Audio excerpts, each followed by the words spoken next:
No ale naozaj je tam cítiť tú takú slobodu, hej, že je tam nutnosť automát, alebo tie vzdialenosti sú obrovské.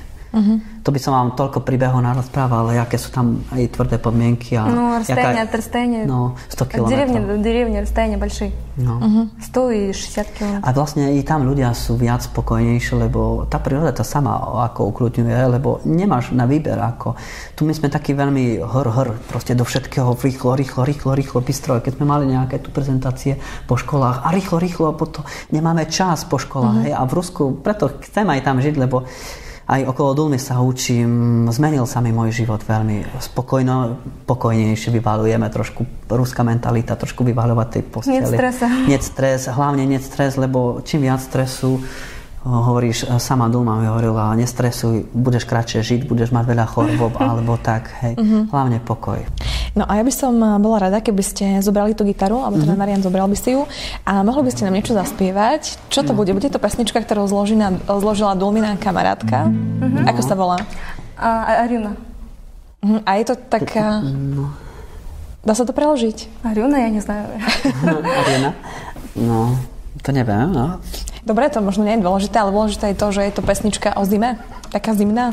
Ну, это о том, что два люди не должны ссориться, а жить вместе, и они будут по жизни вместе. No, že by vlastne to je o dvoch ľudí, o láske, že by žili spolu, že by všetko jeden druhého rozumel, že by proste sa nehnevali jeden na druhého a odpúšťať všetko.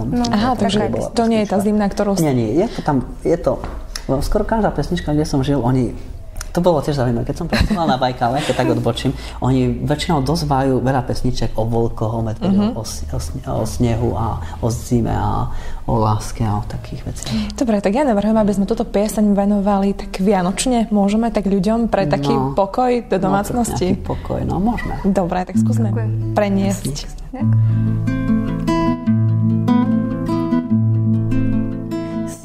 Снег белым покрывалом лежит. Нет, ты только не спеши, постой, не уходи, прости меня, прости, постой, не беги. Дождь крупными каплями льет. Ты ко мне навстречу идешь, любовь моя, прости, прошу, не уходи, а просто обними.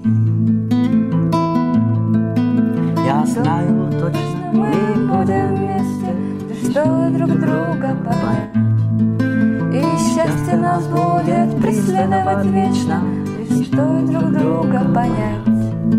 Ведь нужно уметь все прощать.